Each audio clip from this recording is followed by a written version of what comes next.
Cardinals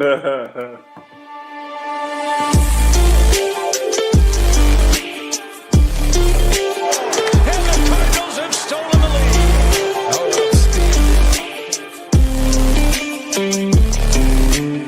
Short right hand. There's a right uppercut by Dana.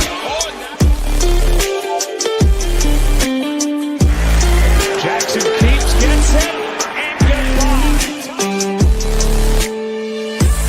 To be champions and we deserve this. We rose to the moment, and here we are.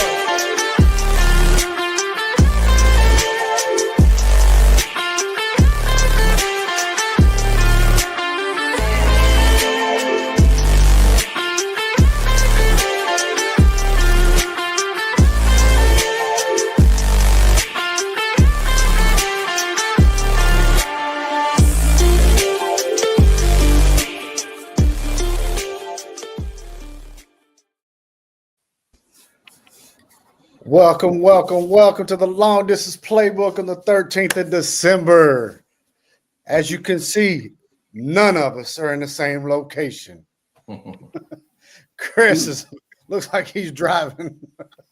Jay's still in Italy, and Jeff is still at his house in Tampa. All right, guys. So, how's everybody doing? I'm good. Very, very good here. Thursday night. Little man with you, Jay? It's a little chilly in Tampa, though. I don't like this. I didn't move here for that. I don't know what you call chilly, but at least it ain't no Germany weather, right? Oh, no, you can keep that. All right, we're going to move right in. We have, boom, right there. So we got our first honor of the week. We want to give a shout out to and congratulations to Mr. Lando Norris for winning the F1 Series Championship last Sunday. We also want to congratulate the MLS champions, Inter Miami, for winning their first championship. And we're also going to give a shout out to the University of Florida State in a different way, though, not college football. The NCAA women's college soccer team have won the championship. Congratulations to everybody over there, and looking forward to more success in the future. All right. I am one moment. Yes, Chris, it's not as easy as you think it is. Oh, it is. Oh, but it is. I'm glad you think so. All right. We're going to move right on over to our lightning round.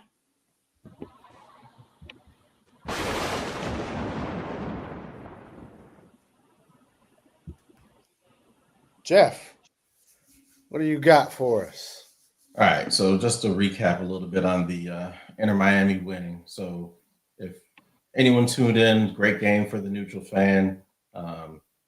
Goals 3-1 final for Inter. So culmination of everything they did to bring Messi in and the amount of money they paid Messi and friends. So really good game to watch. Goal in the 8th minute. It was an own goal by Vancouver. Vancouver started to work their way into the game a little bit in the first half. They had a couple half chances. Then they had a really good chance inside the 6-yard box. But keeper made a great save. Vancouver came out of the second half, really started enforcing themselves into the game, imposing themselves into the game. Emmanuel Sabi had a driving run. So first they scored in like the 61st minute. So it's 1-1. All the momentum's with Vancouver. Emmanuel Sabi drives in from just inside the Inter Miami half. He drives right to center. He shoots a shot. It hits the left. It goes hits the right post, hits the left post, and bounces away. And a defender on Inter Miami is trying to clear the ball, and he takes a heavy touch, and then he clears it straight into Sabi, who continued his run. It hits off his leg and hits the post and goes out. So at that point, the game is 1-1. Vancouver could have been ahead 2-1. Instead, Inter kept on doing what they do. There was I don't even know what took place. And Andres Cubas was sitting there dribbling around in circles, and he turns the ball over to the last person you want to turn the ball over to. Turns over to Messi. Messi slots Rodrigo de Paul through 2-1, and then Vancouver's pushing everyone forward, trying to get the equalizing goal. Messi gets the ball again, slides another player through Tadio Allende. 3-1, game over. Everyone's happy that Inter Miami has won the MLS Cup. So great game for the neutral fan. I think it was great for the MLS. This is really kind of what they wanted to bring the attention to the league. So, hats off to Inter Miami, but I still give a lot of credit, a lot of respect to Vancouver for what they were able to accomplish. Moving on to women's college soccer. As we said, excuse me, I'm not even going to say that because I took offense to what you said. You said not football. You said soccer. No, it's football. Absolutely. So Florida State playing against Stanford. Stanford was neither 1 or 2 all season long. Stanford dominated the game. They led Florida State in shots 18-8. They led them in shots on goal 9-3. But Florida State scored with 3 minutes left to go in the game. It was a bad clearance by a Stanford player. They went straight to FSU players, put it in the left corner. So they win. And then Jameis Winston, old famous Jameis, takes to social media and says, "Thank you at FSU Soccer for you consistently being our best football team over the years." So apparently he's got some bad feelings with FSU and how things turned out with him. But I mean, that's FSU's 3rd chip in the last 5 years. It's their 5th championship overall. So they're a perennial powerhouse. They're, no strangers from being there. And then over into the NCAA Men's College Soccer Championship. Last night, Furman lost to Washington and St. Louis lost to NC State. So that primes us for Monday's final, Washington versus NC State, Monday at 7 p.m. Eastern Standard Time. I'm not picking a team because every team I pick, the other loses. So that's not fair for me to do that to any team. This has been a tournament of upsets just about every single round. So I'd encourage everyone to tune in, watch the game. It should be a good game. Their style should make for an exciting game, but I'll let you guys pick because I don't want to put any bad juju on any of the teams. No, I think you're good, Jeff. We want to be exciting, and then of course, good luck to all of them, right? Absolutely. All right, we're gonna move on. Normally we would cover this as part of the topic, right? But today it is part of our lightning round. All right, is this right here? All right, ladies and gentlemen, this is the current 12 final CFP bracket. All right. And we are going to discuss this bracket today. Jay, you got any thoughts about this bracket, man? Whew. Well, I would say at the beginning of the season, if you would have told me a Virginia team would have made the top 12, it wouldn't have been James Madison. It would not have been James Madison. But you know what? It proves that Virginia and Virginia Tech, you can put it out there on a platter for them. And for whatever reason, they just can't complete the task at hand. They knew going in with that loss So who lost before them? There was a game before they SMU played. lost. SMU Yes. lost, and Alabama went ahead and lost, right? Yep. So all they had to do was just boom, just win. Yep. Now I'm wondering if UVA wins, does Alabama do they actually make it with that loss? Yep. I bet you they do. And then what? Miami would be kicked out, right? No. They would have No? kicked out. They would have kicked out one of JMU or Tulane, in my opinion. You think so? I think Yeah. if Virginia would have won the ACC, Miami would have gotten booted. Because Yes. I think that is the they just ACC took their champion. place. Okay, fair. Because what they have to have five what's it called schools champions 5 conference champions. 5 conference champions. So the 5 conference champions are Indiana, not Georgia. No, it wouldn't. Yeah, Georgia's It won. Was Georgia? So Indiana, Georgia, Texas and Tech. then Texas Tech, and then you have Tulane, and then James Madison. Those were 5. Yes. So I don't know I mean, who would have got. I think you would have had to have, so it's guaranteed 5 conferences get in, right? So I'm in agreement. If Alabama lost and Virginia would have won, Miami may have been the team out because they're a conference champion. It's So- hard. Go ahead, Jeff. And I agree with you, but why Alabama over Miami? Because okay. So Alabama's first loss was Florida State, first game of the season. Right. I'm gonna hold you on that comment right there, but go ahead, continue. All right. However, and then Alabama obviously got better throughout the season, and then their only other loss during the regular season was Oklahoma during the right, Mm-hmm. and then their third loss was a conference championship game loss. Mm-hmm. So why over Miami? Miami's losses were worse than They were. that one Florida State. Well, time out. They lost to unranked Louisville Mm-hmm. and they lost to unranked SMU, but SMU ended up being a decent team. Okay, and was Florida State ranked at the time when Alabama played them? I don't Yes. believe so. Oh, they were? Oh, okay. At the beginning of the season, Florida State was ranked.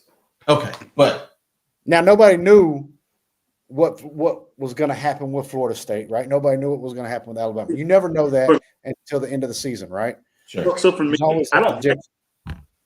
I don't like that they have it where, well, when we play them, they were ranked this. Well, guess what? Just because you were ranked, they gave you that rank. You didn't earn that rank. 9 times out of 10 in September, those ranks aren't earned; they're given.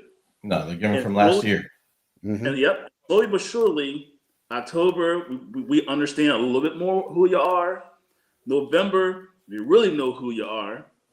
Mhm. And then, so to me, I think anything before October doesn't mean anything in my eyes. Okay. Because, go ahead. I've been sitting here quiet. I ain't said nothing, but I'm gonna say something now. When you trying to say why Alabama over Miami, it should be why Alabama over Notre Dame. I'm gonna get to that. It just wasn't my turn. You're right. That's the important one. It's not Miami. It's Alabama over Notre Dame. Just because Alabama played in the conference championship, right? They got blown out. They got their head beat in. Sorry, Basin. I know you're a Bama fan, Hey. but it's a true statement, Yep. right? They put them paws on them. The two losses that Notre Dame took this year were 1 possession losses. Yep. They didn't get blown out. Alabama got blown out twice. Horribly in the first one. And you think they was and you think they was a deserving team in the playoffs? So Who are you asking? Me, Jay, Jeff? What? I'm asking the whole panel. well, I'm gonna say this. Mason should have just start off with the reason why they should have been in is because they're my favorite team, and then make your claim. Well, I think No. committee felt the same way because they're No. Alabama. No, because I'll tell you this: as an Alabama fan, I don't believe we should be in there, but I do believe the reason why Notre Dame didn't get in. I think the committee is sending a message: you're not part of a conference, and you don't play for a conference championship. So That's not if you, that's not. I'm sorry to cut you off, Mhm. but that is not a staple of the situation. You have 5 conferences. If you do math, that leaves 7 slots. Correct.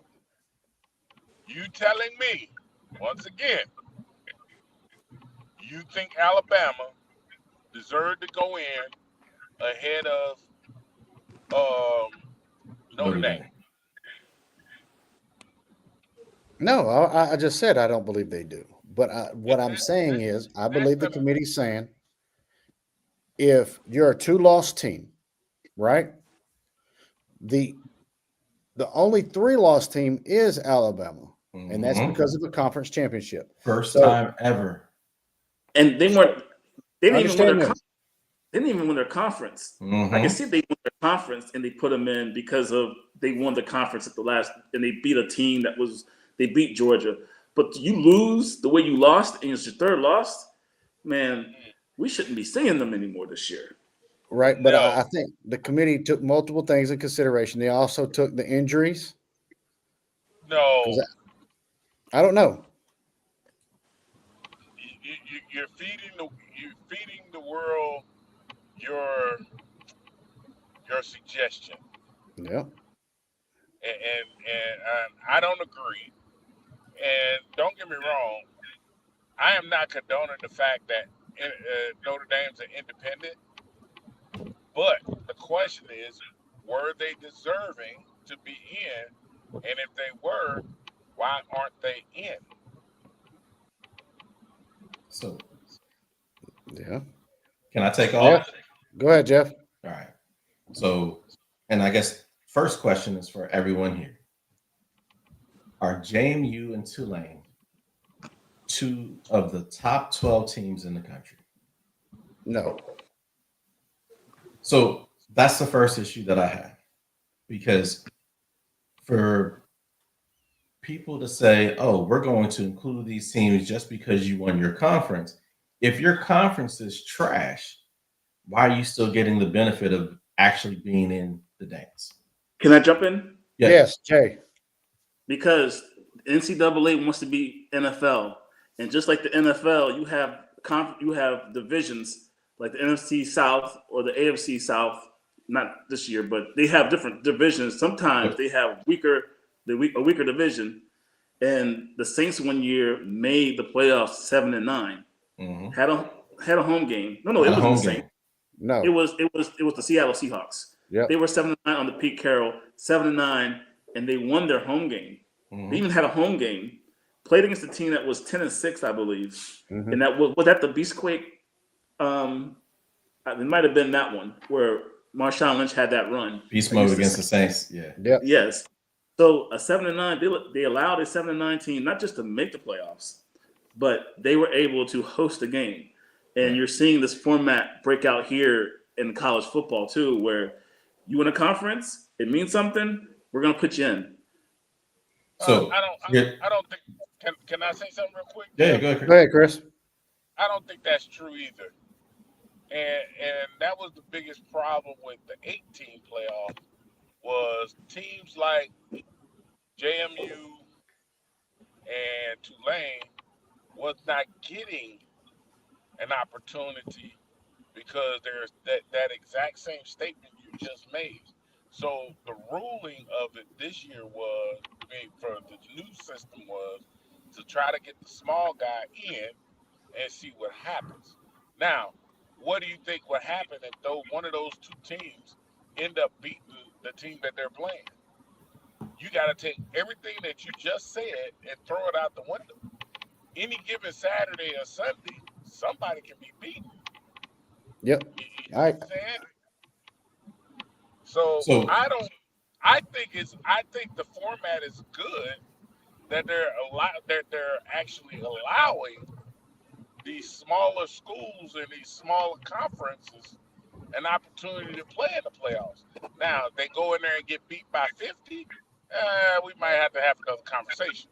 we'll see. I Said disagree. that last week. I said this last week. disagree. I said when if both of these teams go in there and get thumped by 30, next year they're going to be like, maybe we need to change these up. But So Go ahead, Jay. I was gonna say, think about the March Madness, how exciting March Madness is when you have all the conference champions in, and the Wichita States and the Winthorpes or whatever of the world, they're happy to be in, even though they're gonna get beat, but it's played on the field. And there's something about being like letting it play out to say, hey, we gave you your shot because this is about competition, not about the numbers being put into a computer or 15 old guys sitting around a table saying, I like this team. Well, let's just throw them in. that's what they did, but I digress. Well, there you go. When you have more teams, I mean, of course, whoever no matter how many you have, there's always going to be a cutoff. And then at that cutoff spot, no matter if it's 12, 8, 16, 24, or 32, that 34th to 35th team will, hey, I'm better than that 2018. You're always going to get that. But at least you'll have a good sample size of teams that say, hey, we played against the best, we showed up, and we showed out. So to me, yeah. I agree with you. But the difference there is in the NCAA basketball tournament, they don't miss. So what do they bring? The top 64, and then they have a couple playing games, right? No. It's like 68 now. Yeah, that's what I said. Playing games. That's 4 playing games, right? But even the people that are in the playing games, they're not 10 spots lower than somebody else who didn't make it into the tournament, right? You excluded Notre Dame, who was arguably the hottest team in college football. They had won 10 in a row. And I believe all of them were by double digits. Yep. And you excluded them for 2 teams that are ranked 20 something. That's a big issue. So my next thing for everybody is, so we all agree that Notre Dame is better than JMU and Tulane. Yes. Yes. Okay. In my opinion, but they haven't played each other, so I don't know for sure. On paper, yes. On paper, yes. Okay. So, and as we know, there's no such thing as paper champions. You're right. So we're in this situation because of how the NCAA they forced 5 conference champions on us. Okay. So then my next question is, if both teams, and I'm talking about Miami and Notre Dame. Okay. If both teams were doing exactly what we're doing right now, sitting down, not doing anything last Saturday. If both teams were sitting there not doing anything, and Miami was already ranked higher than Notre Dame. No, Notre Dame was ranked higher than Miami, right? Okay. Yes. So how does Miami jump Notre Dame when both of them didn't do a thing? Now that's a good question, Jay. What you got? Can I answer it? So after the selection was made, they had a committee member come on and say, I heard it. I was getting don't steal my thunder, because I was getting to that. Okay, go ahead. He said, so the rankings had Notre Dame, BYU, Miami. And the committee member came out and said, well, when BYU was there, there was nothing for us to talk about, even though we all know that Miami beat Notre Dame week 1. But since BYU lost, now we have Notre Dame and Miami next to each other. So now it's a conversation. And because Miami beat them week 1, we had to put Miami over Notre Dame. Wait, we just gave Alabama a pass, Chris, for week 1 for how bad they were against Florida State. We just gave them a pass for what they did week 1, but now we're going to give Miami credit for what they did week 1 against Notre Dame. See, that's the problem that I have, is the inconsistencies of what they did. If they were consistent throughout, I don't have a problem with that. But both teams were sitting down like you and I are, like all of us are right now, not doing anything, watching TV, watching the games, and one team jumps another for no reason whatsoever. They also said Bama can't be penalized for losing the SEC championship game, right? Even though everyone who watched that game, that was a completely one-sided game. Georgia put them paws on them, and that was like that. They looked bad. Yeah. So my question. Hold on, let me get this. And if Bama can't be penalized for losing the SEC championship game because they didn't drop any spots, then why did BYU? And they lost to Texas Tech, number 4 team in the nation. Those are their only losses. 1 loss during the regular season, 1 loss during the championship game. So then why did BYU get penalized and Alabama not? Somebody help me. I can't help you. I told you already. Alabama shouldn't be in there. But and so, here's a good statement, right? And I get that. I really do. You got all these teams, right? Why is it that you moved the team out, right, which was BYU, right? Then you moved Notre Dame out, right? You kept Alabama. Now, here's the question that needs to be asked. SEC put in 5 teams, okay? What do you think going to happen if not one of them make it to the championship game? Nothing. Oh, we'll absolutely. do the same thing next year. And that's a point that needs to be made. I'm not, and don't get me wrong, I'm not saying this team shouldn't be in or that team shouldn't be in. But the question is, are you truly the best conference in college football? It's time for them to find out, right? I mean, because Texas Tech right now is the only one not matched up with the SEC team, right? Because if Texas A&M beats Miami, now they're playing Ohio State. Ohio State gets to say, hey, we're the better conference in SEC.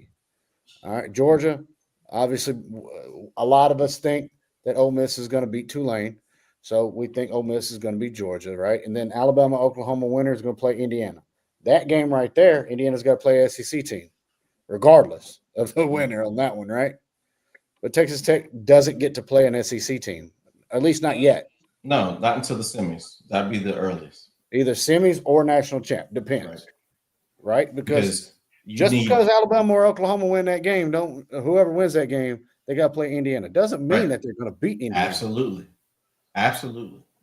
Indiana's undefeated for a reason, right? But what I want to also highlight, Jeff, earlier, you were talking about Tulane and James Madison, right?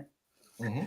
I think because James Madison is a 1-loss team and Tulane, right? And they won their conference championship. I think it's good for them to be in the bracket because they are, even though they are smaller schools, right? Because how do we build up those smaller schools, right? We're going to have to put them in the bracket when it's deserving, like a 1-loss conference champion. It's deserving, right? It's going to have that way that can help recruiting, maybe. Because if I'm James Madison and I'm maybe 1 or 2 players away, and I say, hey, you're going to start on this team come to a recruit, right? You're going to start on this team and you see how well we did. And I believe if you're on this team, we can take it to the next level, right? So you got to balance it out because I'll say this. If you don't, then you're going to have to get rid of these name conferences of Big Ten, SEC, and everything else, right? But they already let them do that. They already let them build these powerhouse conferences. Right. But listen to me. You're going to have to get rid of those. And then you're going to have to mix in some of your powerhouses to some of the smaller what it is, some of the smaller colleges, right? Yep. Because if you don't, you might as well say, all right, you are not good enough to be at this level. We're going to put you down a level and then let the big boys play. But it's going to hurt. That's a fact, though. That's a fact, though. But Like, that's just, honestly, I think it's important that every school understands what their role is, right? Not every school can be Texas. Not every school can be Alabama. Right. It's like when you go to college basketball, not every school's going to be Duke. You're not going to be able to bring that level of talent in. Right, but you got to give them the opportunity. Well, why? Well, look. Here's the thing. JMU, Tulane are beneficiaries, I believe, of UCF. The year UCF went undefeated and they were kept out of the playoffs. Yep. Right. Look, FSU. Just 3 years ago, FSU, same thing. Yeah. Well, that's a different topic, and it ain't a different topic. That's a different situation. I'm talking about the small schools. Yeah. They want to be able to say, hey, we at least competed, right? We didn't lose a draw. They still at least competed. So that year that they tried to fix it, right? I understand. I just don't think not every school can have the same allure, the same recruiting ability as the top schools when it comes to any sport, men or women. There's no way that takes place. You can't say any sport because look at college basketball. Right. So Rhode Island. I'm gonna make up Rhode Island. You're making up a team. Go ahead, Rhode Island. Rhode Island can't recruit like UConn. They can't recruit like Duke. You're not wrong about that, but keep going. So even if so JMU's on here and Tulane's on here. They're still next year. Will this help the recruiting? A little bit, but most recruits. I have an opportunity to go to Oregon or JMU. Where are we going? Depends. Are you starting? Hold on. I'm from Virginia.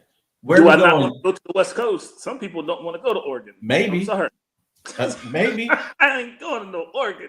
I go to Oregon before I go to JMU to play football all day. So there's a lot of people that they love their family, they love their and they just whatever's closer to home, and I can get that nil contract. You're saying a lot of people. No, because if there was a lot of people, you'd have a lot more JMUs or Tulanes or Utahs that are in here or in the top 12 teams in the country or top 10 if you take JMU and Tulane out. But they're not there. And they've never been there. Year after year after year, it's the same, probably 15, 16 teams. But so it also speaks volumes on the coaches, though. Times are changing. Right. So if I'm getting paid, that's one factor now. Right. Two, it's coaches are a factor, right? Look at Tulane right now. They're sitting at number 11. Okay. Their coach holds two positions, right? He is the coach for Tulane. And at the end of the season, he's the Florida Gators head coach. So depending on how well he does in the playoffs with a Tulane, right? Does that not help Florida's recruiting? But there you go, helping Florida's recruiting, not Because he's the head Tulane. coach. No, but it doesn't help Tulane's. Well, the only reason he's going to Florida is because he got the opportunity, Right. right? So the coaches, when they have how an do we op, balance it out then? when the coach, I don't think and personally, I don't believe that that's what the NCAA's intentions are. I don't think they want to balance it out. Okay. Truthfully, I think they love having the perennial powerhouses, the names, because that's what draws. Now, well, they've obviously shown, hey, we don't have a problem with one or two Cinderellas now, because guess what? That will bring a different market segment just for this one game, which is more money. Right. But it's just pretty much for that one game. We still have, we don't mind having these two teams because we have 10 other traditional powerhouses that have a huge drawing year after year after year. There's no way they would have, if it was back to 4 teams, right? There's no way they would have a Texas Tech, and I'm going to say for football, in Indiana, a JMU, and a Tulane. They wouldn't do it because you don't have the traditional powerhouse, which bring the traditional money in. So they've set the structure up. Again, I'm glad they have 12 teams. I think that's better than 4 teams. I think that's better than 2 teams. I'm okay with that. Mm-hmm. I have a problem with if they didn't take the rankings seriously the week before the end of the season because they already had Notre Dame ahead of Miami. Yeah. If you didn't, they obviously didn't take the rankings seriously then because you turn around, both teams sitting at home, and one jumps another one.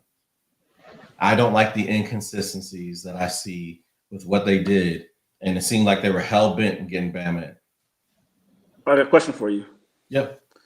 So, do you believe if Alabama beat Georgia by 21 points in the third quarter, and then they still end up winning by 21, do you believe that Alabama would still be ninth? No. Mm-mm. Nope. If they beat Georgia, where would If they be? in my opinion, they probably Yeah. jump all the way top 4. Okay. I think they would have moved Texas Tech to 3. They would have moved Alabama to 4. Georgia would have slid down to 9th or either 6 or something like that. You would have seen movement. So it's to Alabama me, would have probably jumped to 4. I agree. If it didn't mean anything, you can't tell me that if they would have won, they would have stayed at 9. It only went, or you have it one way, but not the other. That's what they did. It would have benefited Alabama, and we all agree with that. But they come back and say, but we can't penalize them. But we penalize BYU. Penalize Notre Dame by putting Miami in over them. Well, you can't say Miami over Notre Dame.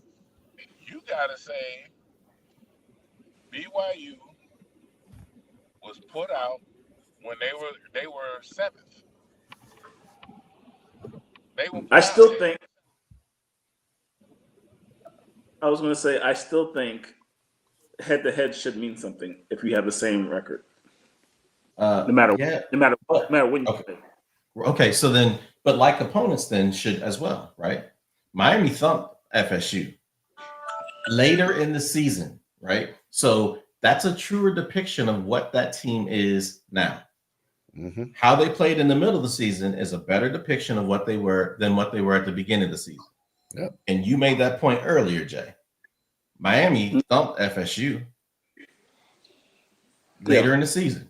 So for me, I feel like they were hell bent on getting Alabama in. And I don't think that was the right thing to do because They didn't deserve it. No, they didn't deserve it. 2 lost Notre Dame team who's won 10 in a row, all by double digits. And you're going to exclude them for a 3-loss Bama team. And the last time we saw them, they did not look very good against Georgia. Yeah, I agree. But now, if James Madison upsets Oregon, right? Because it's any given, I guess, on the college football, Any given Saturday. Saturday, There you right? go. Or Friday with the playoffs. I Yeah, mean, that's true. Yep. because now bowl season's starting. It's any day of the week now, right? Mm-hmm. If James Madison upsets Oregon, that is going to put more eyes on them, and Texas Tech's going to be like, oh, well, we've been watching footage on Oregon for the last 2 weeks, but now we got to watch this James Madison film. They We wasn't better, ready for that. but they should be because, I mean, if you've been watching college ball, James Madison has been a tough out for a number of years, just at a lower level. Mm-hmm. So, I mean, I hope they have some semblance of what James. If not, then that's on the coaches. Like, you should have a scouting team out there that's looking at both of these teams, Right. Looked at their film throughout the course of the season, so that it's Texas Tech. They don't play this week. They end up playing next week. You got 2 weeks to study film from every single game they've played throughout the season. You have a scouting staff. Man, you better have everything dialed in. Yeah. But it will. You got to admit, right? If you're sitting at Texas Tech, you're thinking in your head, we're playing Oregon. Mm-hmm. Because there's a 95% chance that you're playing Oregon. Yep. So it's going to be. Go ahead, Chris. You might find your next cataboo. Where are you at? Like Chris, you disappeared. It's dark. It's dark outside, sir. That's crazy. And just for viewers at home, so they know, it is currently 4:42 here in Germany, and it is pitch black outside. So that's crazy. So let me ask you this. Keep going. Do you think who's the bigger draw in college football, Alabama or Notre Dame? Bigger draw. I literally don't know. Alabama. Actually, You think so? No. I think it's closer. If it's even. Nick Saban, Alabama. Oh, Nick Saban, Alabama. Nick Saban, Alabama. Lou Holtz, Notre Dame. Lou Holtz, Notre Dame. You got to remember now, right? Before these conferences got TV deals, there's always been one college that had a top TV deal. Always. Yeah. Notre Dame has the biggest draw. There's a period of time that people forget about that Alabama was absolutely irrelevant. Oh, absolutely. Yes. There was a long period before Saban. Notre Dame, you got to remember. Go ahead, Chris. You got to remember Notre Dame had their draw is across the United States, not just a region. Across the United States. Yeah, see, for me, if I'm the NCAA, because in my opinion, they're always looking at it from a money perspective. Which one garners me more money?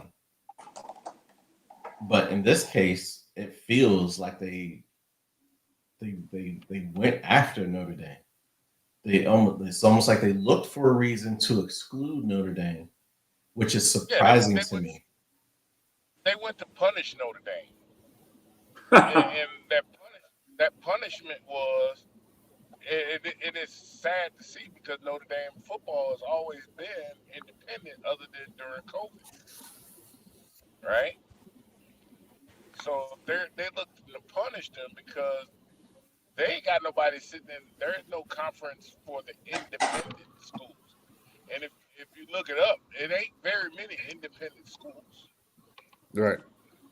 Nope. Back in the day, FSU and Miami were both independents. Right, but not now. Not now. That's what we're saying. Look, and that's why I think Notre Dame brings in so much money, but most of that goes to Notre Dame. To me, why would you try to? Okay, all these other schools are in conferences. Why would you want to play for a tournament that has all these other teams in conferences? Why don't you just play against teams that are independent like you, and then you don't have to worry about it?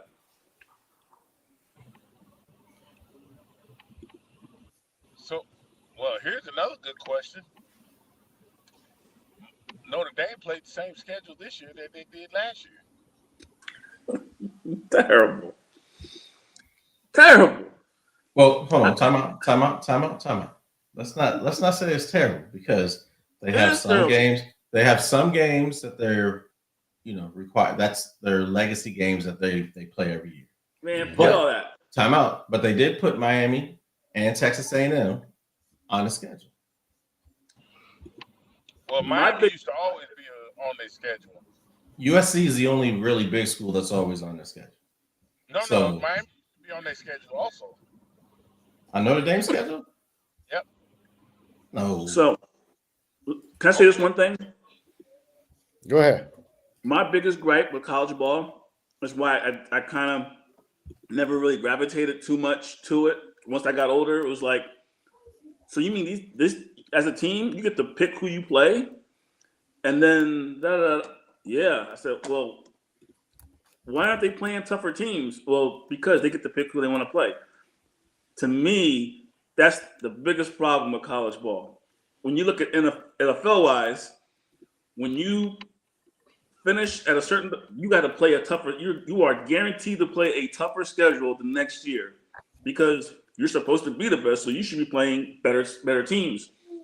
The cream puffs that you got to play. Well, you got to play a conference, but you're not going to be picking a CFL team. You're still playing against NFL teams, but you're not playing against the worst of the worst, so to speak. You're guaranteed to play you got to play two teams that are division winners. So you got to play the NFC South, AFC West. You got to play the number one team. And if your team from that division or whatever came in fourth place, you're going to play two teams that are finished in fourth place in the two different divisions. So it's guaranteed you have to have a stronger strength of schedule. You just can't. Okay, we're going to play Rice and all these other schools again. Actually, you're slightly wrong with that NFL schedule. You have to play every division that your division is scheduled to play. Okay? Two of them. There's two of them. Right. But the one that you're not scheduled to play, you have to play. If you came in first place, you got to play the first place team from the previous year, from the previous season. Yep. And if you're a fourth place team in that same division that your number one team is playing, the number one on the outside, well, you came in fourth, you'll play the fourth place team over there. Yep. And it's in two different divisions that happens. So to me, I wish they come up with a committee that says, okay, these top, the top 40 schools from last year, we're going to do y'all schedule. No, but see, they won't do that, and it's the reason why they have this is the reason why they have conferences, because the conferences want to ensure. The conferences want to ensure that they can have as many participants in the end as they possibly could. Now, if the NCAA sat there and said, you know what? Hey, we're going to take out some of the weaker teams in the SEC. We're going to take out Mississippi State, right? We're going to take out these non-competitive teams. And in there, we're going to throw in Oregon. We're going to throw in Notre Dame. We're going to throw in Texas Tech.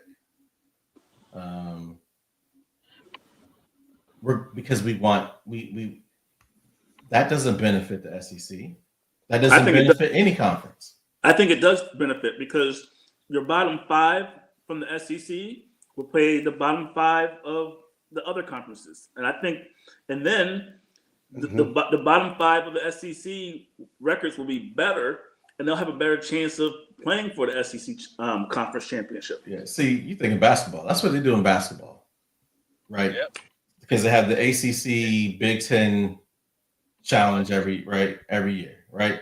And that's great ball, and they have some great matchups. completely agree. That is actually fantastic. It's very watchable. It's more watchable too. It is.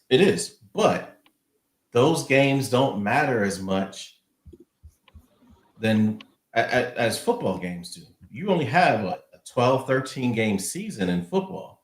You get about 30 games in college basketball. So the impact of one loss is substantially higher in college football or the NFL than it is in basketball or college ball. Alabama and Ole Miss and some of these schools that are top 5, top 6 every year, they should not be playing the Citadel.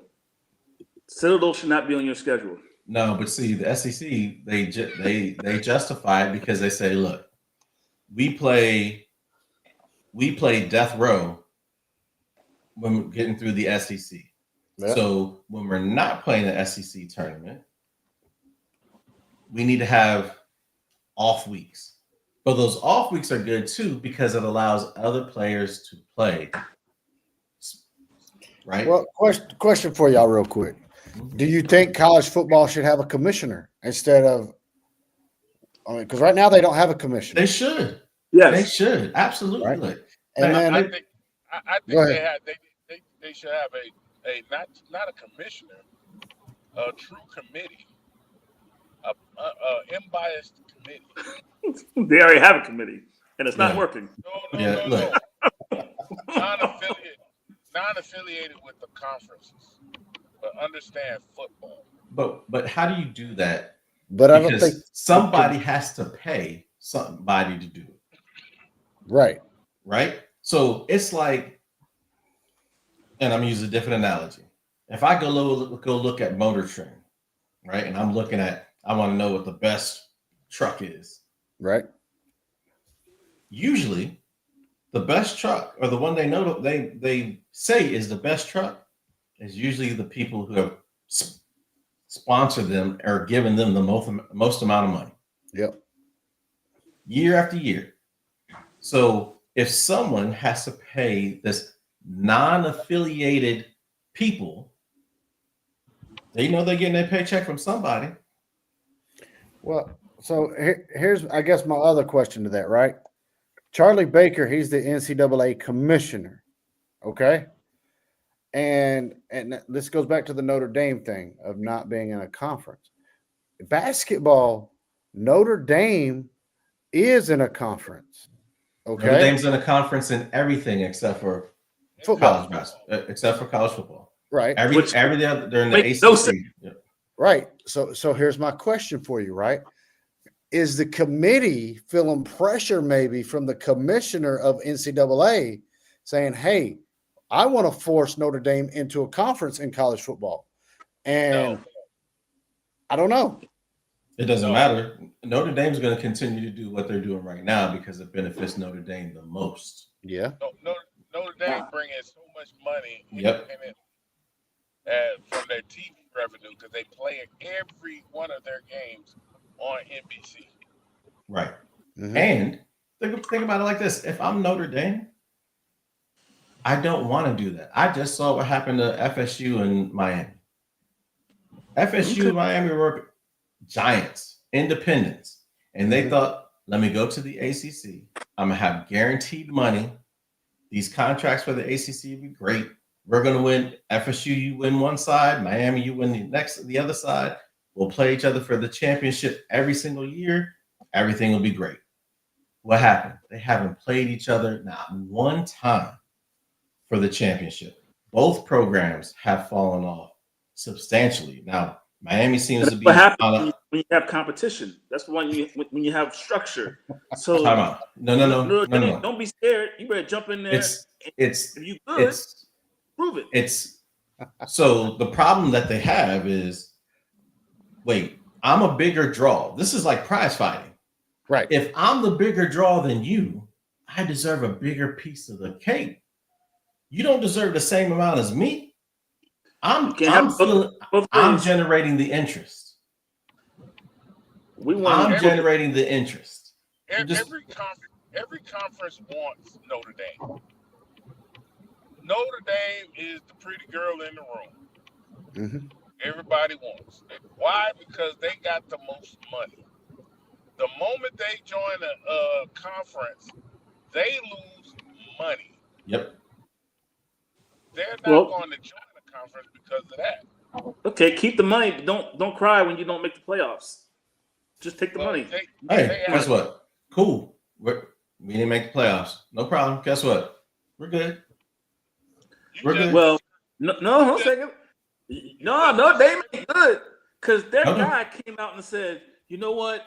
You better put us into this thing, and if you don't Mm-mm. put us in, we're gonna pull our Notre Dame basketball teams out. We're Yeah, gonna from pull out the yeah. LeBron. Guess well, no, because the Talking all that. ACC commissioner actually was arbitrating against Notre Dame and on behalf of Miami.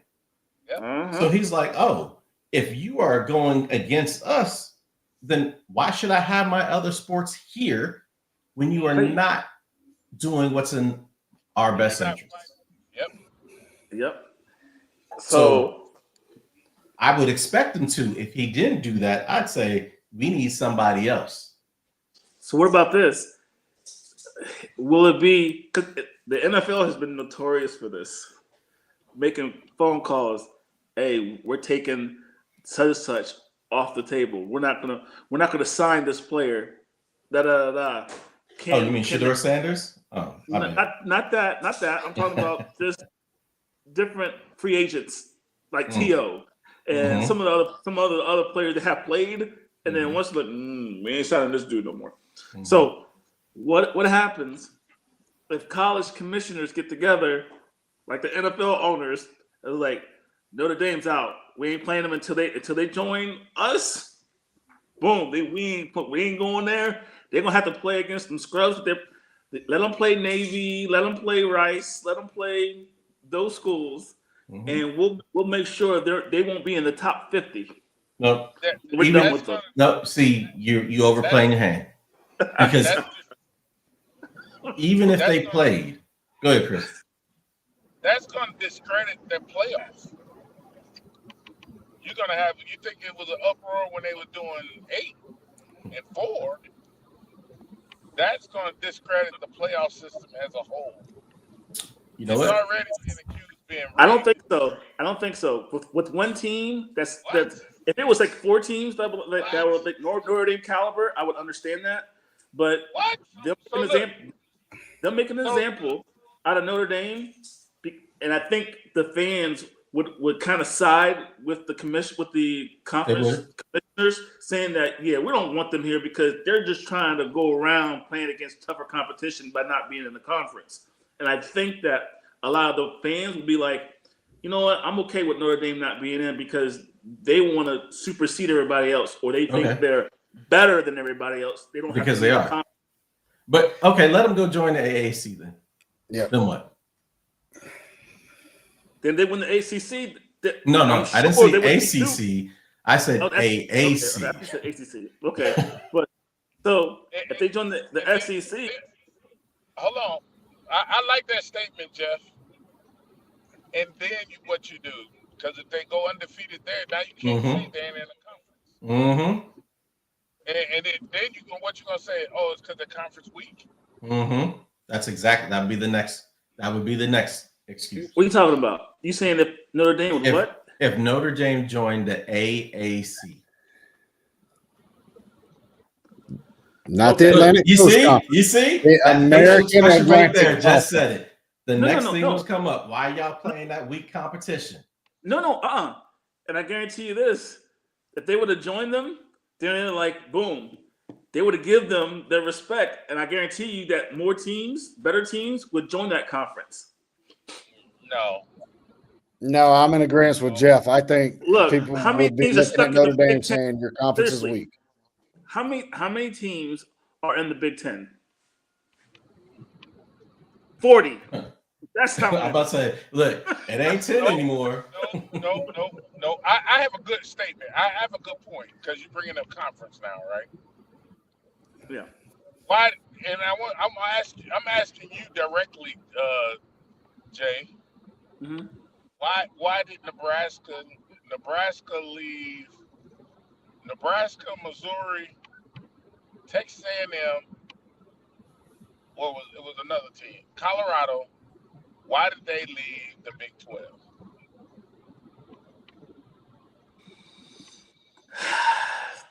I think it was they had recruiting issues where they were, and they won. No, Nope, that wasn't it. okay. You know why they left? Why did they leave? Remember what was something called the Longhorn Network? Mm-hmm. Okay, yeah. That was brought up by the Big 12, and all those schools left because they were promoting one school in that conference. And that one So, school was getting all the proceeds from that network. Yep. Okay. I got a question for you guys though, real quick. All right. With the Texas A&M loss against Texas, if Texas A&M doesn't lose to Texas, they get to the SEC championship game, right? Mm-hmm. Do you think that Texas A&M purposely lost against Texas so that Alabama would have to play the championship game, and then they were hoping that Alabama would lose and get booted out? no. That's like ifs. That's a lot of It is. connected dots, and I'm hearing the X-File music playing right now. I'm not sure. I'm not sure if that's what's going on. I'm gonna say, haven't watched some of that game. I'm gonna say no. However, if I'm 100% honest with you, after watching the Ohio State Indiana game, I don't feel like Ohio State put their best foot forward. I think Ohio State knew, win or lose, I'm top 4. It doesn't matter. So why am I going to show my whole hand right now? Like, they went for it on 3rd and 1. They went for it again on 4th and 1, didn't get it.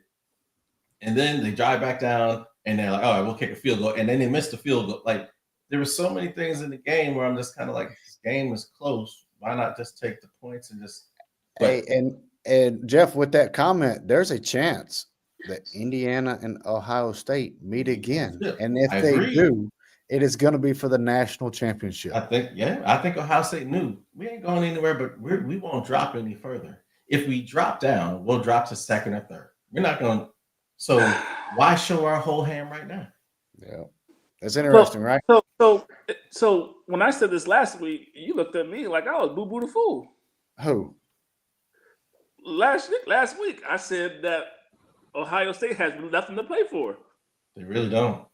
They really didn't. They really didn't last week. They really didn't. The only thing they could have done was got somebody hurt. Yep. Or that's the only thing good that could have came out of them winning last week. Yep. I mean, unless you want bragging rights for winning the division, but then Ohio State's bigger than that. They're like, no, we counted in chips. That's it. Yeah. They beat Michigan. They were good. Yep. They got that loss out of the way. Yep. So boom. And I bet you they didn't open up a fraction of the playbook. No. Absolutely not. And Ohio State just wants championship. That's it. Conference championship? Because you got to wait. Do you want to win a conference championship or do you want to win a national championship? For them boys, I want to win a national championship. Absolutely. And they won last year. Now, if they win the conference on top of the national, cool. Yeah. But No. Ohio State, they already won a national championship. But they want to be special. Michigan. They want, to me, they won the championship last season, and they know that only a select few have won back-to-back titles. Yep. Not very many. So, and last year they won as a one-loss national championship, right? National champion. Yeah. They got beat by Michigan. They got beat by Michigan. Shocked. And then it shook the system. Mm-hmm. And like, yo, we might have to fire our coach. That's what I was saying. I said they might have to fire the coach. Scared straight by Jay. Now here's the funny part, right? Why we saying it, right? So what if Michigan would have beaten Ohio State? I think they would have. I think they probably would have won by 2 touchdowns against Indiana. Michigan would have definitely No, because Ohio State wouldn't have been in it. no. Oh yeah. Ohio State would have been in it. How do you figure? Yeah, I Well, don't not think. in the not in the conference championship. Exactly. Okay. Okay. If Ohio State lost to Michigan, Michigan's in the championship. And then are they deserving to play in the playoff if they don't win? Michigan would have stayed where they were, because if they would have lost or won, they have to stay there, because that's what the committee said about Alabama. So Michigan would have stayed right where they were. Is that what we are to believe, Jeff, from the committee? Hold on. You're saying that Michigan would have stayed where they were? Because they said If Alabama. Michigan would have beaten Ohio State, right? Last week of the season. Yep. Okay. Then what would that have done for Ohio State? Nothing. Well, because Michigan still wouldn't have qualified for the conference Actually- championship. Yes, they would have. No, because Oregon's 8-1. Michigan already would had. have qualified because they beat Ohio State. Michigan would have been 8-1. Oregon would have been 8-1 in the conference. Right. And Michigan's big win is now over Ohio State. Right. Michigan, if Michigan would have beat Ohio State, Michigan would have went into the championship. That's my point. I'm asking. And then- I'm and looking then- to see if Oregon actually played Michigan this year. And then Michigan would have played Indiana for the championship, right? Indiana would have played Michigan for the conference championship. Yep. And if Michigan would have beat Indiana, then Well, Would They no, would have been Michigan- forced to put Michigan in the playoff bracket at that point because they're a one-loss team and the conference champion. You have well, to. no. So what would have happened most likely was Michigan would have jumped into the top 12, right? Went to the championship game, won or lost, and still got in the playoffs. So here's what I'm asking: if Yep. Michigan would have beat Ohio State, Yes. you would have had Ohio State at 8-1 in the conference, Yep. Oregon at 8-1 in the conference, and Right. Michigan at 8-1 in the conference. Correct. and you know what? We are very fortunate that Michigan That it didn't happen. lost. Right. That Michigan lost, because if That Michigan would would have been have a won, wreck. That would have been a wreck. Absolutely. Look, hey, then Alabama and Miami, both of them out of there. so, Right. so I want to pose this question to you guys, Yep. and answer truthfully. If Michigan they beat Ohio State, Mhm. and then they go on and they beat Indiana in the conference championship. Does anything come out about the coach? I think not. What do you? Oh, guys they would have think? swept that under the rug quick. Oh. Oh, yeah. No, you wouldn't have heard nothing about that yet. Not a daggone thing. Michigan, look, And I give you an we extra fired caveat. him with cause. You know what? You know what? And I tell you this: if he would have won those games, they would have brought in another woman to help him out.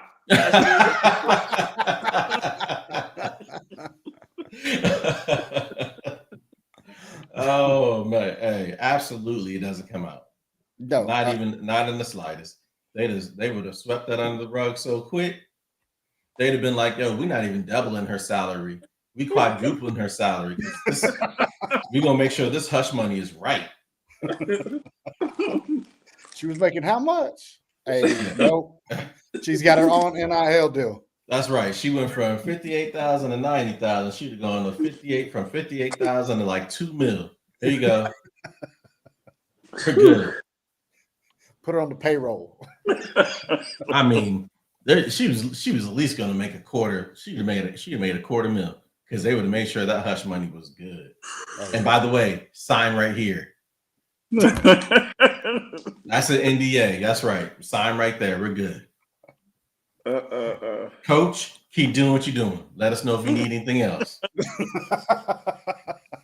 And please, we're gonna need you to go ahead. There you go. Got it. You got it. All right, hey guys, with that, we're gonna take a quick commercial break. We'll be right back.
welcome back.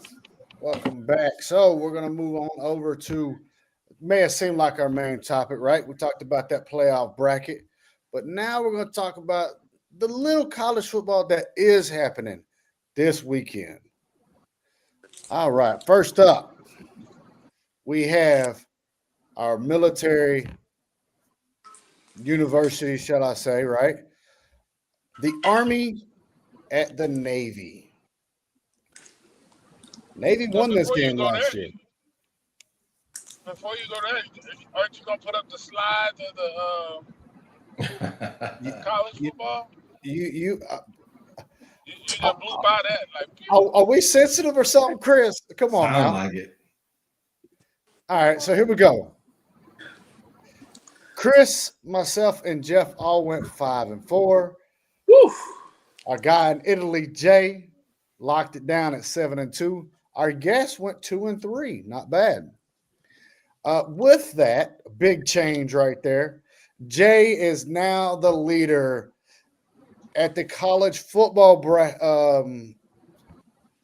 Yeah, look, season so far. don't even worry about it. He's from Virginia. He's been saying what happens to Virginia teams. So, Well, Chris, that puts you 2 games behind Jay, and now I'm 3 games behind Jay. So, and then Jeff, still remarkable. Okay. And our guest at 14-8 as well. Is that what you was wanting there, Mr. Chris? So now we move over to the Army. Huh? Brother, I can't see you. I didn't hear you. I said now we're going to move over to the Army-Navy game. Navy won this game last year. Right? yep. What's your thoughts on this game? Navy's the better team so far this season. At least the teams they played, right? They had the better record. So for me, 126th edition of this game, and I kind of almost feel like this season between those two teams kind of scripted. I was looking at past results, and I saw the Army beat Army lost to North Texas by 7, and Navy lost to them by 14. I'm like, okay, seeing both games seem kind of close, but then Army beat Air Force by 3, Navy beat Air Force by 3, and then Army beat Temple by 1, and Navy beat Temple by 1. I'm like, this is just kind of strange, but I bet against Navy earlier this season when they played USF. I was wrong. I'm not going to make that same mistake this time. I got Navy. Oh, you're making your pick already. Oh, I'm making my pick already. I got Navy. Oh, okay. They proved me wrong. I can't go against them again. Okay. Now, for viewers, this is the Commander's Cup, right? The president typically attends this game. It is going to be in Baltimore, right? And what better way to say I'm going to stick it to you than for the game to be played in Baltimore, and the Army's uniforms are going to be the Baltimore Ravens colors. I don't know if y'all know that or not. I heard about that and I said, wow, you're going to the visiting stadium and now you're going to wear the NFL team's colors that own that stadium. That's pretty bold. So they want to be disappointing too?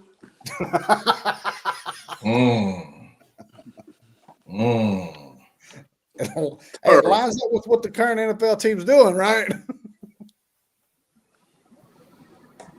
So look, it's going to be interesting. It's always a battle, right? It's bragging rights for a whole year but it's like you said, Jeff, it's 126th matchup. It's a historical matchup. It's not going to go anywhere. Army, I think, was the better team last year, but still lost. So, I mean, anything can happen. Chris, are you with us? I'm here. Okay. He's riding around the dark somewhere. I don't know what he's doing. You can't see me, so that's good. Absolutely. What did he say? Did he say John Cena's with us? Is that what he said? That's exactly what he did. Oh wait, it is. Wait, is it Cena's last match tonight? Oh, Wow. Chris, So you want to talk about your pick or you want to just give your pick? I'm gonna talk about my pick. Okay. So every year,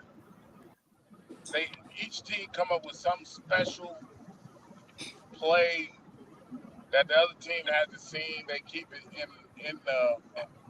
in the bag, and the question is, who has that play that's gonna win? That's who's gonna win, or player. You know, a couple of years ago, it was they converted the quarterback from Navy to a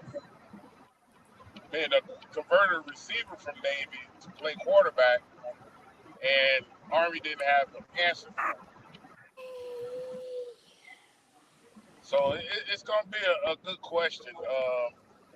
I think Navy brought back a lot of their players. Y'all can't see me, right? Good. So I want. Hey, not only can we not see you, we can't hear you either. How about He that? said he said he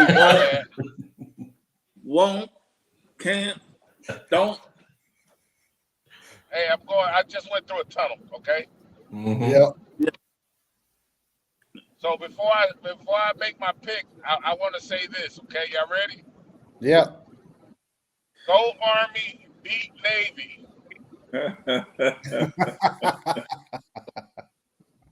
But I think Navy wins. Oh man. Look, I'm gonna agree with Chris. I'm an Army personnel. I'm 8 months away from retirement myself. Okay, I can't wait till I get there. However, my time in the Army, I've enjoyed it. I couldn't. There's been ups and downs, right? Just kind of like the football team itself, right? For seasons, but it's been enjoyable nonetheless, right? And every year you hear "Go Army, beat Navy," "Go Army, beat Navy."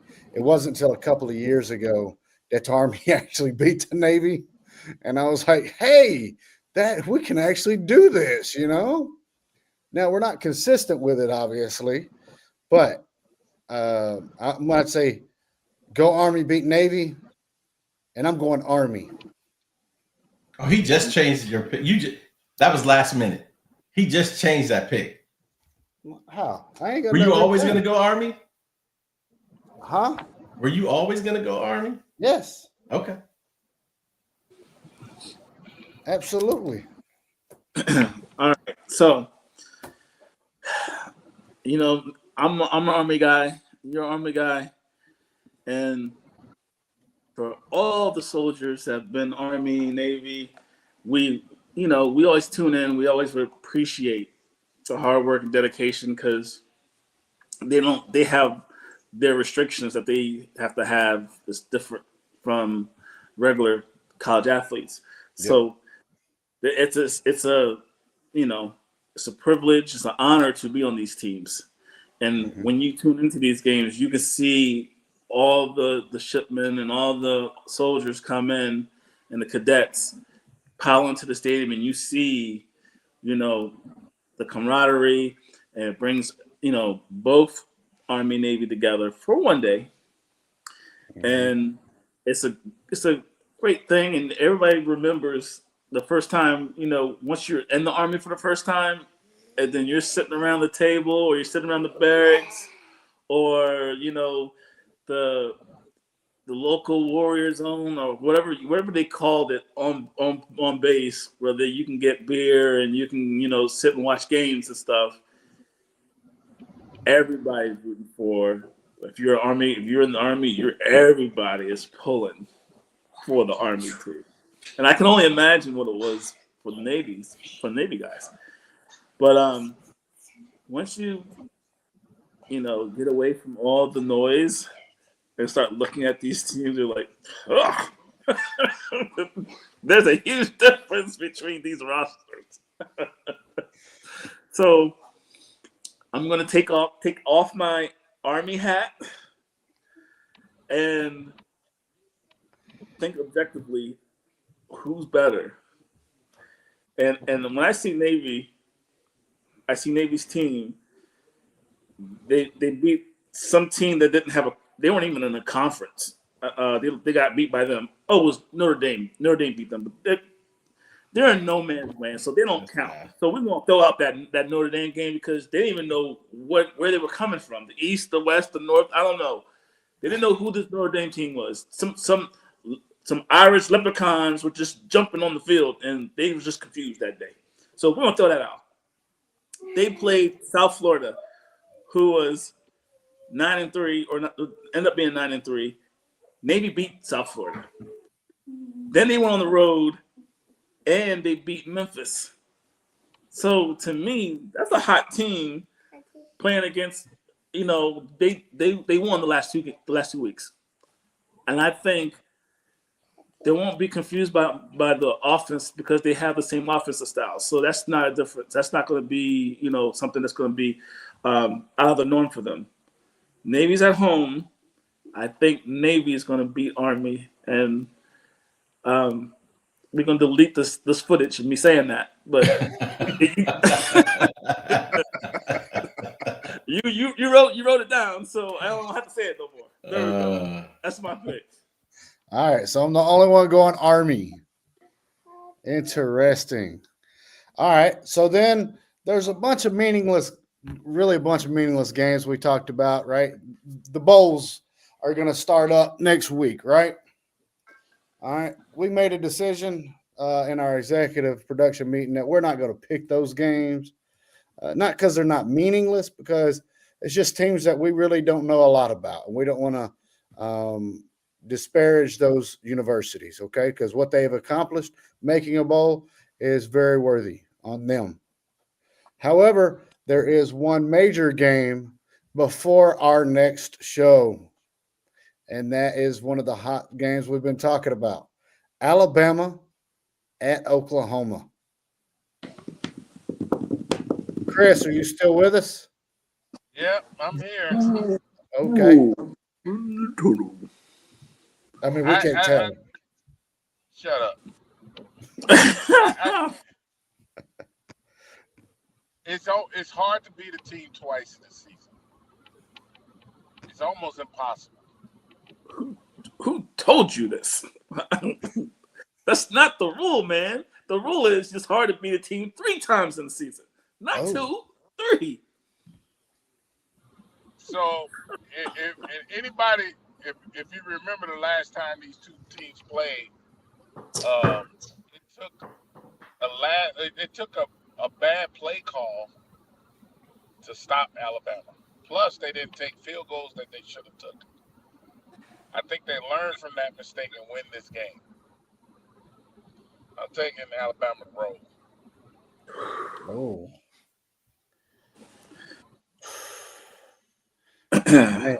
Jay, you want to go next? Yeah, I'm going to go. And I'm going to say you have film still embedded in your mind that you just watched last week. Come on, man. Alabama losing the way they did. I mean, we've all been around sports a long time. It's one thing to lose, but to lose when everybody's watching you and you put out a game like that and Oklahoma is rested and they're licking their chops. I got Oklahoma. You're taking Oklahoma? Yes. Now, that's not what you said Thursday, but that's okay. Sorry. We said he was going to change. We said he was going to change. See, Jeff, And here we go. This is what we have to deal with. Already. Here we go. This is not the first game of this season, neither, Jack. Oh, So, my. all right, real quick. Man, got him. All right, so you go for Oklahoma now, Jay. Oh, make sure that hits the books. Yes, I got All right. Oklahoma.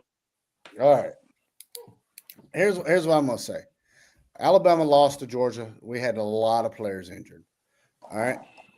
There's not a lot of recovery time from the last game to the next game. All right, just a little over a week, right? Not quite 2 weeks, just shy of it. But Oklahoma during that time, like Jay had pointed out, is also recovering. Okay. Yes, Chris is not wrong in the aspect of Alabama should have taken some field goals against Oklahoma the first time. I think that would have made a little different result on the game. All right. The last time Alabama beat Oklahoma was 2018. Okay. And Coach Saban was coaching that. The time before that, the last time Alabama beat Oklahoma before 2018 was 1962. Okay. Now they don't have a long history of playing each other. They will because they're both in the SEC, right? And they will develop that long history. But to say that you haven't beaten a team in so long and then Coach Saban finally beats them, right? I think our issue this season is play calling. All right. It has been the entire time. That Georgia game, Ty Simpson, the passes that he completed, he was backpedaling the entire time. The offensive line was giving him no protection. Okay. Oklahoma can do the same thing. 100%. Is Simpson a sophomore or a junior? What is Simpson? He's senior. He seemed shook. In that game he's, early, he seemed like he was playing like a freshman. To me, it seemed like this is his first year playing. He sat behind for a reason, right? Yeah. So, and now he just happened to be a senior and be the starter. But a lot of it's going to depend on the defense. A lot of it's going to depend on Jam Miller. Miller played against Oklahoma last time and we barely lost. But if Alabama doesn't get the running game going, we are going to lose this game. Hands down. All right. Yeah. And of course, then we're going to have to stop Oklahoma. Oklahoma's quarterback last time had an injured throwing hand and still beat us. He's had time for that hand to heal, right? Oh, so Alabama's going against a team with a quarterback that has a perfectly working hand this time? No, he's not perfect. But if he can beat you with a severe damaged hand and now it's functional, right? It's more functional than it was 4 weeks ago. Okay. That's a problem, right? Me as an Alabama fan, I think we should have done more during the season. And I think Oklahoma is going to show everybody that we don't belong in the playoffs right now. I'm going Oklahoma. Far be it me to sit there and have to try to bring all of y'all to your senses.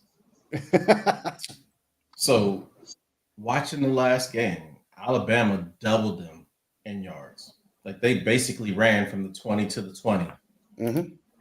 And Oklahoma couldn't stop them. Mm-hmm. It was the 3 turnovers in the game that cost Alabama that win, including a pick 6 early in the game. Oklahoma's quarterback, what's his name? John Mateer. Yeah. So he has not been the same since he got hurt early in the season. He hasn't been the same player. He's in the last game they played LSU. He threw for a bunch of yards, but he 2 touchdowns, 3 picks. Right. He hasn't had the same level of production since he's been back. And truthfully, I thought he came back a little bit too early. And I think that's been impacting him for the remainder of the season. So for me, the last time they played, Alabama dominated that game. It was they were their own worst enemy. Play calling, not taking field goals when you should have, and then that causes you to coach and make play calls that you wouldn't have if you were just taking your points, and then turnovers. I can't think that Alabama's going to look as bad as they did last week, because if they look that bad and they lose to Oklahoma, I think Kalen DeBoer time at Alabama will come to an end. So for that, I think Alabama wins. I think he's coaching for his job. Hey Jeff. So basically, what you're saying was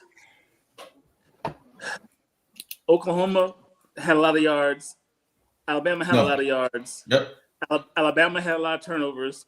Yep. Oklahoma had a lot of turnovers. That basically Oklahoma had 0 turnovers. Yeah, Oklahoma had nothing. You said Oklahoma threw 3 interceptions. No, that was his last game against LSU. Yeah. Oh, okay. All right. Yeah. Okay. All right. So for me, Alabama beat themselves. Like they What I did hear Jeff say 23-21. Yeah.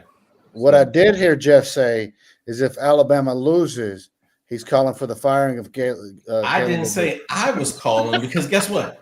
I don't care. Yes. All I'm saying is the people in Alabama, I think it's going to get it's already hot. Yes, it is. And Mason, that's my job to call for coaching. What are you doing? Not me. That's Jeff. Jeez. Yeah. I got my little slickle, the Grim Reaper. I have it in the closet over there. As soon as the coach messes it up, I'm like, I gotta pay his coach a visit. It's been a tough season for him. I'm telling you. If he loses, and especially if they look bad against Oklahoma, I'm gonna tell you, I think his tenure is gonna be done. What if it's a close loss? I still think if they can find a better option, they will look to move on from him. Yeah, but I don't think there's a better option right now. You never know, right? There may be someone from the pros that's like, all right, I'm ready to. I'll well, go. the Michigan coach is open. He's available. Well, I don't think we want him. He's one of the people. So because he's from the Midwest, apparently they said that he's actually one of the top 5 candidates for that job. For the Michigan job, Kalen DeBoer. For the Michigan job, yeah. Yeah. No, Jay's talking about the Michigan coach being available for Alabama. First of all, look, even if we weren't talking about what he was doing right now, y'all tell me when Alabama has a black head coach, y'all let me know. Michigan didn't have one either. He was the first one. Yeah, but the circumstances were a little bit different. But look how long that lasted. Yeah, right. One season. Not even. Well, if he would have won against Ohio State, we wouldn't be. You know how that little ripple effect. The time itself changes. Yeah. We wouldn't have this conversation right now. We're like, man, that Michigan team pretty good. Get that coach an extension. All right, real quick. All right, we're gonna move on. We're gonna move on to the NFL games. So, Chris, myself, and Jeff did not pick the same games, or not the same teams, right? However, we still all 3 end up going 4-2. Our guest, an amazing 5-1. He beat all of us. Jay, maybe doing good at college, but NFL balls seems to be struggling. If you look at the overall record, Chris is still in the lead. I am behind by 2. Jay is 9. You know what? Hold on. Now I see why he's trying to throw so many games on every week. Now, absolutely. A whole bunch. Yeah, I get it. I'm chilling. Look, at this rate, I may catch up with you. Chilling. Chilling. Jeff sitting at a 23-8, amazing record. All right. And then our guest sitting overall 14-10. All right. Let me take that down. And on this show, we always recap our Thursday night game. It was the Tampa Bay Buccaneers and the Atlanta Falcons. Who wants to speak on it? I'm going to go first since I'm the local Tampa native. I am glad that Kyle Pitts finally showed everybody how they should be utilizing him and how they should be playing with him in the lineup week in, week out. He was a matchup nightmare for Tampa Bay. He's too big, too tall, too fast. They could not match up with him at all. So, and it was great because, usually teams are keen on Bijan. And then London wasn't playing. So for me, and especially since my fantasy football league playoffs started, and I had a choice between Kyle Pitts and David Njoku, and I'm like, Njoku was hurt. I'm not going to play him. And now he's out. So I played Kyle Pitts. 46 points later, right decision. But I'm surprised that the Bucs lost. I'm surprised that they're in a situation right now where they may not win that division, and they were heavily favored to do so. That's another. Hey, Jay, get ready. Grim Reaper. If they don't win that division, Grim Reaper coming. And also because of this loss, you may have a new leader in the NFC South. Mm-hmm. In the Carolina Panthers. Mm-hmm. So that for me, that was probably one of the biggest losses for Tampa. 2 games in a row. Divisional opponent. Yeah. Hey, Jay, you need to go ahead and get that ready because somebody about to be out of job. You said somebody. It should be somebody's. And the problem is this. Raheem, I don't know if it was Raheem or Radio Raheem that was coaching that Falcons team on Thursday night. Hey, it was Radio Raheem. I know what you're about to talk about. Go ahead. Okay. You finally get back into the game. It's 28 to 20. And he goes for 2. Why are you – he was down by 14. It was 28-14. His team scored a touchdown. He goes for 2 for some reason. I'm like, why are you going for 2?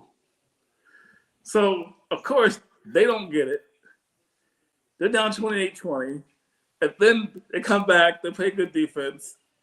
And then they score a touchdown. And then don't get it again. And they're down 28-26. And I don't know what happened. And I don't know what was said, but it was 3rd and 28. 3rd and 28.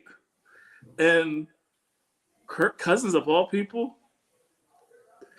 they make a play, they get half of it or whatever. It's 4th and 14, and they end up getting it. And then they end up coming down and scoring a touchdown.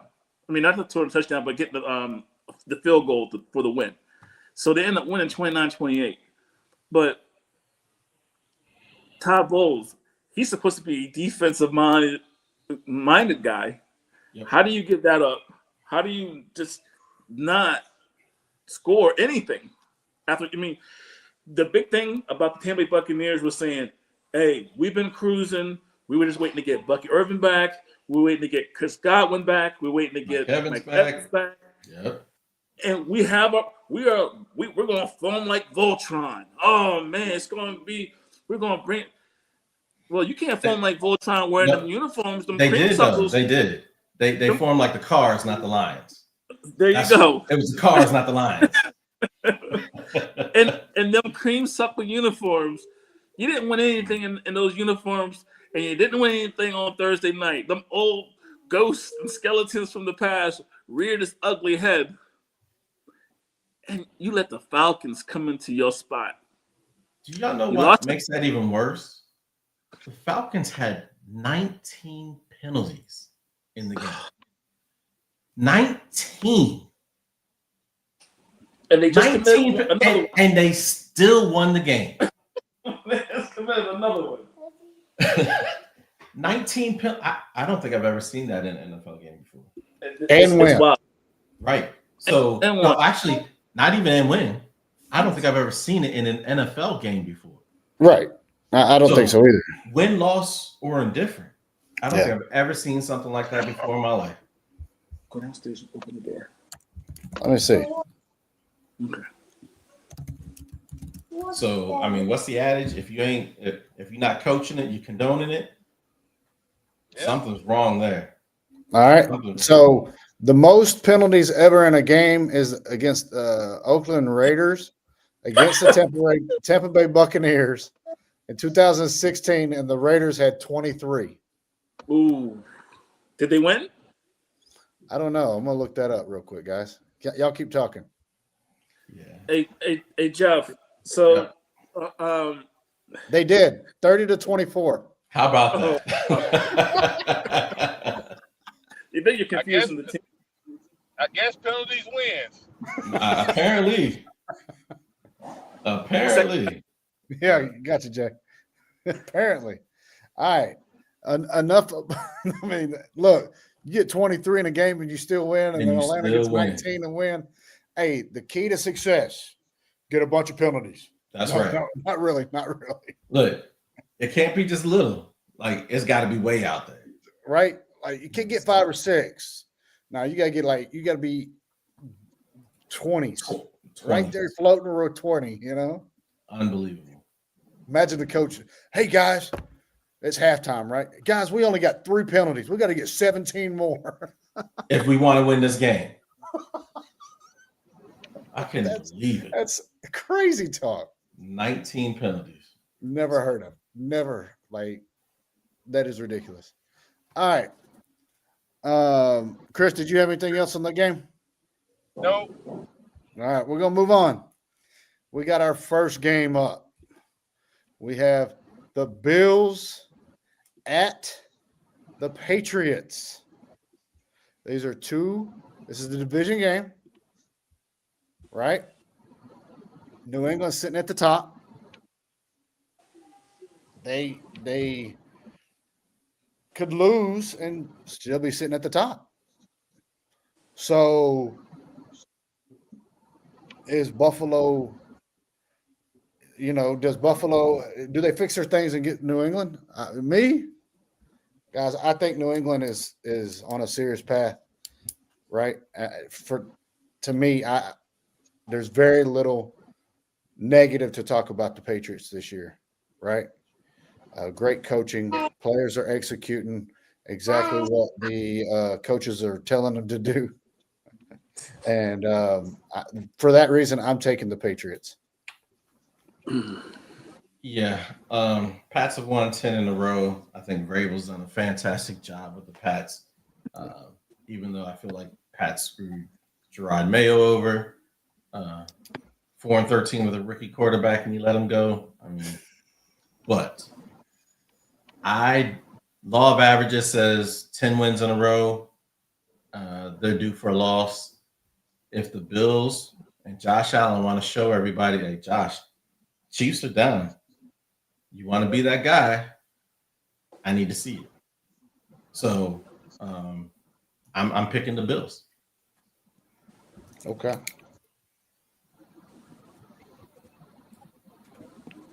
Chris, what you got?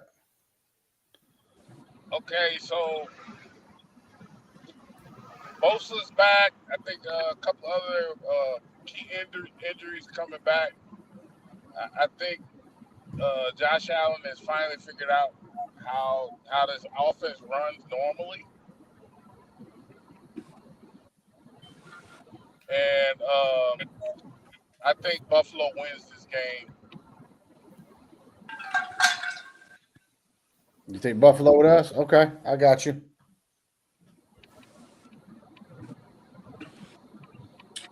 Okay. So, Buffalo, New England. New England upset them before, and you got to think Josh Allen just got some news that he's going to be a first-time father. Mm-hmm. He's thinking of baby carriages. He's thinking about where I'm going to put this. Where I'm going to put this. Is the house protected? And I think he's not going to study his game plan about where the blitz coverage is going to come from. Am I checking down to a receiver, or think she'll be a little bit too tired. So I got the New England Patriots. All right. So it looks like me and you are taking the Patriots and they're taking the Bills. So let's move on. We have the Packers at the Broncos. I want to go last. Okay, we'll let you go last then. How's that? I think Green Bay's fighting. Green Bay has to win this game because Chicago apparently is not doing bad, right? So Denver's in they are in charge of theirs. Denver's had a lot of close games. They have Sean Payton. Their defense isn't too bad, right? Their offense isn't too bad. Look, we saw them come down. What was it, 32 points this season? It's against the Giants, though. Right, but still being down 32 points and still winning the game, that's pretty They impressive. shouldn't have been down 32 points in the first place. You're not wrong. But can Green Bay's defense uphold that? Me, I don't know. And it being in Denver, I'm going Denver. I'm taking the Broncos. You want me to go? Go ahead. Yeah, sure. All right. So I don't believe that the Broncos can play terrible football for 3 quarters this time and still come back to pull it out in the fourth. They can't play ugly to a team like the Packers. But I do think that Josh Jacobs will play on Sunday. And then if he's not playing, then I think it's going to be close, and we know the Broncos would win close. But I think if Jacobs plays and Watson plays, because, he gets hurt every other game. But if Watson's playing, he's going to throw one of the moon balls. You got, Josh Jacobs. Yeah, I think the Packers should win, especially the defense of the Packers have kind of cranked up their little pass rush the last few games. And they're going to force Knicks to make a few bad throws. I think the Packers are going to win.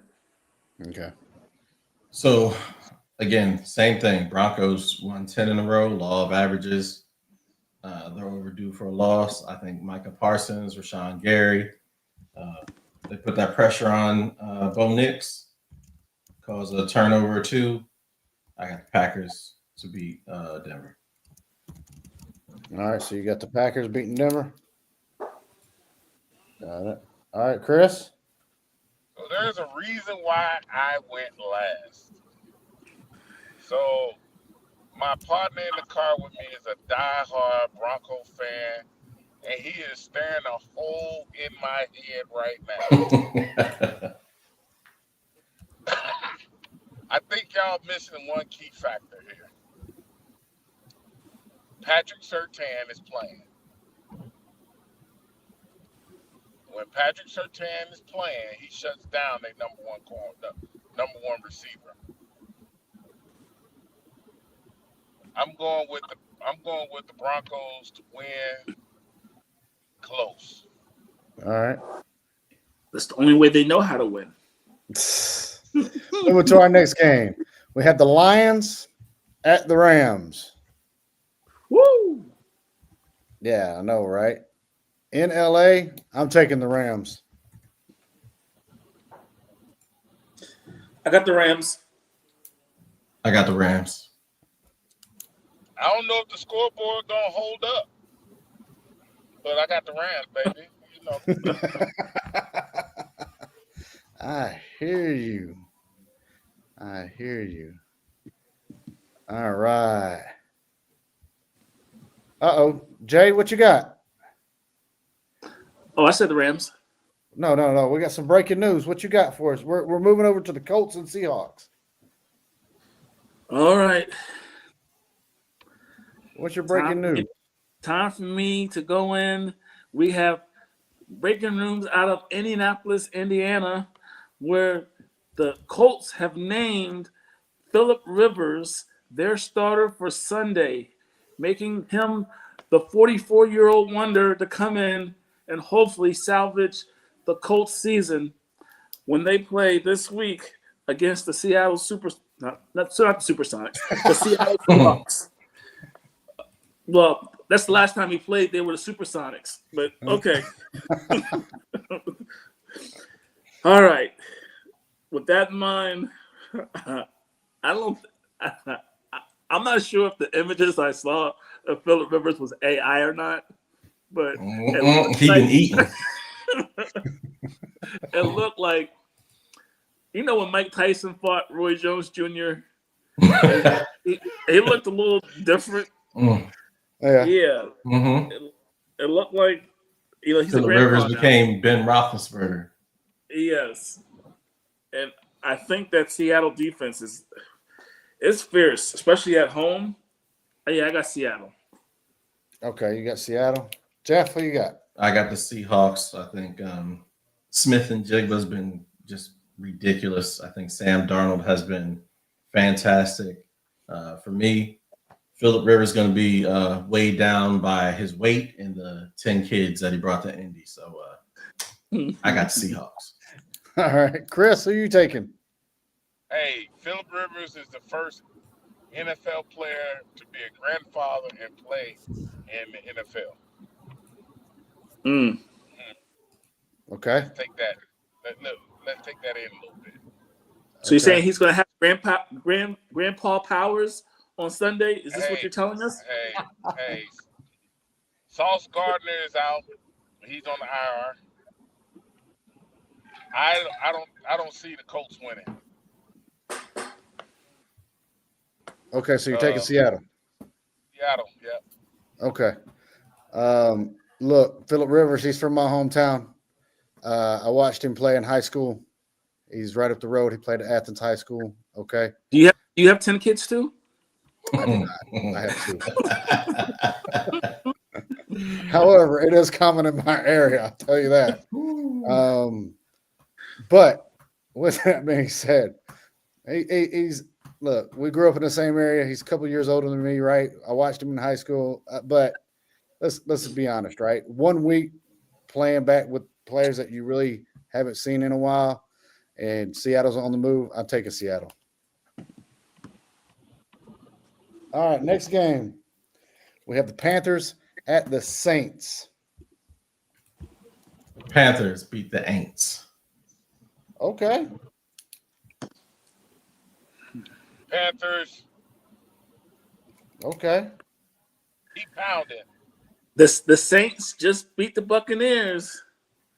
But we saw the Buccaneers on Thursday, so yes. I don't have any faith. I'm going Panthers.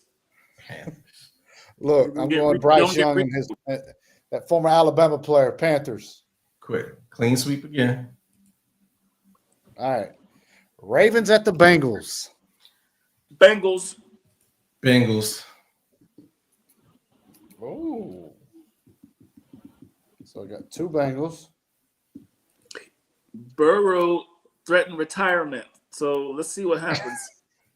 I think Cincinnati's stronger than Baltimore is right now. I'm taking the Bengals. Chris? Ravens. Oh, solo. All right. So we have the Chargers at the Chiefs. Chargers. Chris, who you got? Oh, Jason said Chargers. Chris, who you got? Chiefs. Oh, we're split. Uh-oh. I think the Chargers take it. I think they're too strong. Jeff. So who do you guys think this is a must-win game for? It's the Chiefs. No, sir. No, it's a must-win game for the Chargers. No. This is why it's a must-win game for the Chargers. Hold on. They're 3 games up on the Chiefs in the standings. Mm-hmm. If they lose, that drops to 2 games up. Yep. I think the Chargers lose out. If you look at their schedule, they play the Cowboys, the Texans, and the Broncos. Mm-hmm. I think the Chiefs win. They have an easier schedule. They play the Titans, Broncos, and Raiders. Chiefs make the playoffs. Chargers fizzle out. Chiefs win this game. Ooh. Uh-oh. X-File music. Play that X-Files music. I'm telling you, it is a must-win right? game for the Chargers. And I think they lose to the Chiefs, the Cowboys, the Texans, and the Broncos. I hear you. Conspiracy theory. All right, man. We got you. All right. Hey, Chris, you want to take us out? No, you go ahead because I'm in the dark. Because you're driving. He's in the tunnel. Yeah, because he's definitely visible, right? Hey, ladies and gentlemen, if you are a veteran and you have a veteran-owned business and you would like your commercial being aired on our show, please send it to us at longdistanceplaybook@gmail.com, and we will get you aired on our show. Thank you to everybody who has commented during the show, who has watched the show, tuned in, and we look forward to seeing you next Saturday. Everybody keep your heads up and get ready for the Army-Navy game. Go Army. Let's go Army.